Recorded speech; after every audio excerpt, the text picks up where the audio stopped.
And I would like, as I say, I'm a talker. Because I'm really interested in what you said about this transition, right? From Mm. treatment and after treatment. But there's another transition that comes when you turn 18 in some places, or 21 or 15 in some places, where you have to go from a pediatric environment to an adult environment. Environment. And that is not that adults are mean people, not at all. They're nice, but they have a different culture, Yeah. right? In the way they treat and the way they interact and the time that they might have.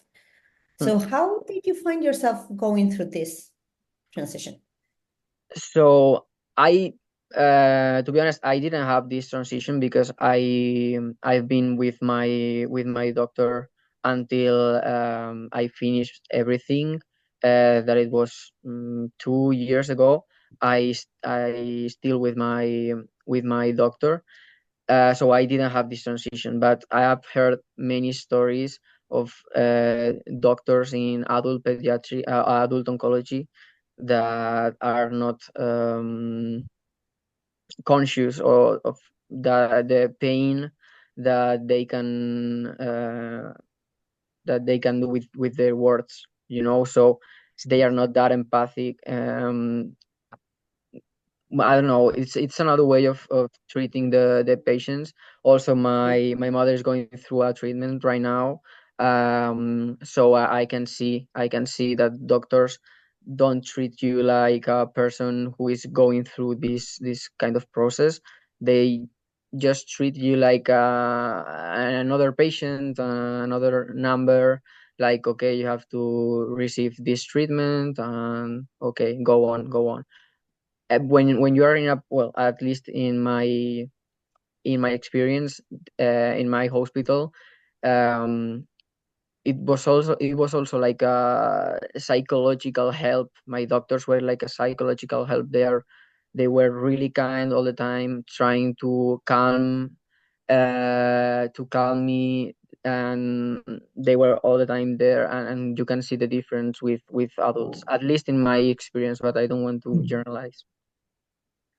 No, but it's true that they have been talking about the transition in the last SMO Young's meeting, and is quite difficult. It's quite difficult because not all around people are educated in some way to first the pediatrician to let the children go. That is the Mm. first thing. Mhm. And That yes, is true. for us it's very difficult to let them go. It's like the mother. And on the other hand, it's very difficult for the adults to take this. It's very difficult because they are not used to work so dedicated because they don't have time. That is the first thing. They don't have time. Mm. In pediatric, we have maybe 10 patients, and in adults, they have 50. So Yeah. they can't dedicate enough time for them. And we need a special, I think that we need a special unit only for teenagers. I mean, for people between 18 and 23, 24, maybe. So Yeah. this was managed for adults or for pediatrician. And when the patient has 24, 25, go to adults. But Mm. we need one special team for this period of time. I think that is mandatory. But nowadays, I don't know. Well, in another countries maybe, but in Spain there are only 2, 3 hospitals that they have this kind of unit. Maybe one in Barcelona, one in Madrid, but not we don't have. It's for that reason the patient like Angel are for so many years in pediatric because it's difficult to let them go. So it's something that we have to think about. We do, and it's tricky, Angel, if you want to know the background of this, Yeah, of is that course. usually this is based on how the medical system works at each country or even at each institution, right? There Mm. are in some countries in the world, when you turn 15 or 14, you cannot go to a pediatric hospital anymore. You have to go to an adult hospital. So you might be 15 years old, treated for this disease, and in your room, you're next to a 85-year-old man with dementia. So it's like, besides the complexity of your treatment and what you're going through, the environment where you are might not be ideal. And that is one part of the problem that is hard to fix, because it's involving how the medical systems are organized. So Yeah. it's tricky. But then you have the transition, that there is one piece that is very much true that Eugenia said, that we pediatricians, we have a really hard time letting our patients go. I take that. I don't know you, Rosanna, but I can't. I'm one of those. And also, once they transition, it's not just like the oncology care that you're transitioning, is maybe you have to go to a new traumatologist or to a new cardiologist or to a new endocrinologist. I mean, there are other subspecialties that you also have to transition to, on top of going to a different building, right? To a different hospital sometimes. And having to, at that point of being so overprotected for so long, transition to, now you're an adult, figure it out. You didn't get an appointment for your CT scan, so your business, not mine. And that is like an ongoing process that we are all trying to adjust and adapt the best we can.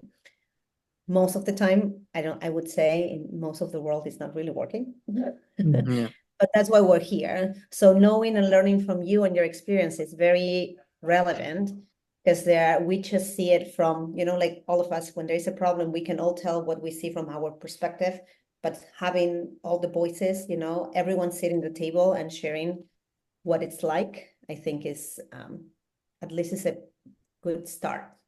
Yeah, even if if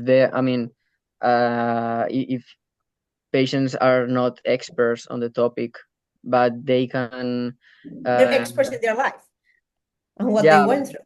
Yeah, but they they can put this point of view of like no rational point of view that you have, because you know how it works, everything, but we just don't know. We just have feelings and emotions going through the process, and these feelings and emotions sometimes are not even treatable. So I think patient's point of view, it's really important in that way to put it on the table. So maybe some of them are not treatable, but some of them are, and have a way to fix them. Really important way. Yeah. Wow. Go ahead, Eugenia. No. No. That thing that, on the other hand, I am very happy when I saw Angel, how he has been growing up. He's not a child anymore, even he's not a teenager anymore. But it's not always that we are the feeling like this. We saw so many patients that they need more help. We need more help. Something that we have been talking several times, Angela and myself, is how the society is so difficult for people like him. When you try to buy, to rent an apartment, or you need to have an assurance. Even it's changing now in Spain. It's in Spain and France and in other countries, the law is changing for people because they have something like the right to be forgotten. So they have the right, because even though you are feeling something to have a mortgage or whatever, and the first thing, no, you have a cancer survivor, no, never, or you have to pay a lot of more than the other people. So that is something that the environment have to start thinking about. They have to change. They have to change also, because it's difficult for them. We don't make the normal life very easy for them. Yeah, it happened to me. The assurance thing. I think it was even after changing the law that I wanted to get a private assurance, and they told me like, we don't do assurance for people who have had this kind of illness, and this happened to me like 2 years ago. And now that I work with people with disabilities, I can see it every day that companies think that when you have a disability, you have you get ill more time, so I'm not going to give you the job because because at the end I'm going to lose money on you because and I see it every day, and even the law is changing. I don't. I mean, I think it's the first step, but I don't know how effective it is. But yeah, I think the right to forget is something that also to the people who has this kind of side effects that are visible, you have to deal with it. And I think the right to forget is the first step to have the right to remember the illness the way you want to remember it. Because if you remember it only in a traumatic way, because they don't give you this right to forget, and they are always reminding you how bad it was, and the bad things that you went through, then you don't want to remember it. And sometimes we need to remember it because, for example, if I didn't have the chance to remember it and just think about everything that happened in that time and to accept it and to deal with it, I wouldn't be here because I wouldn't be I wouldn't be strong enough to talk about it.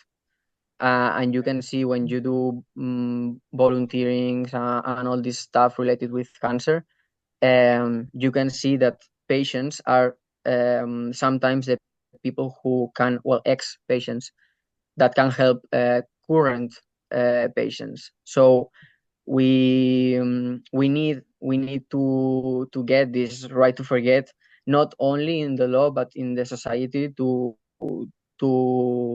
have the chance to remember it the way we want to remember it, and to bring these memories to action now, because we need to still uh, getting getting things and helping people and volunteering or working on cancer. We need to still working a lot, and we need ex patients to be in this fight or in this path.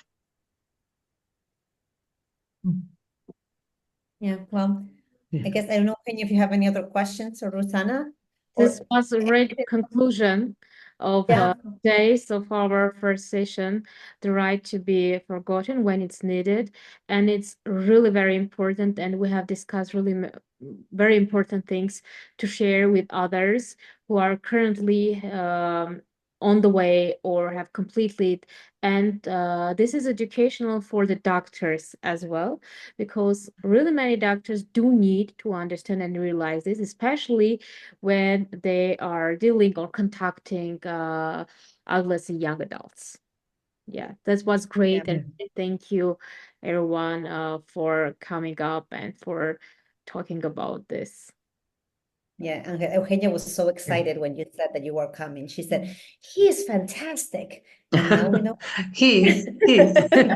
Yeah, sometimes He is. Eugenia Now we know why. doesn't even think on the possibility that I can say no, because she No, knows no. that, because she knows that I'm coming to everything. If she says come here, I'm going there. So without even thinking.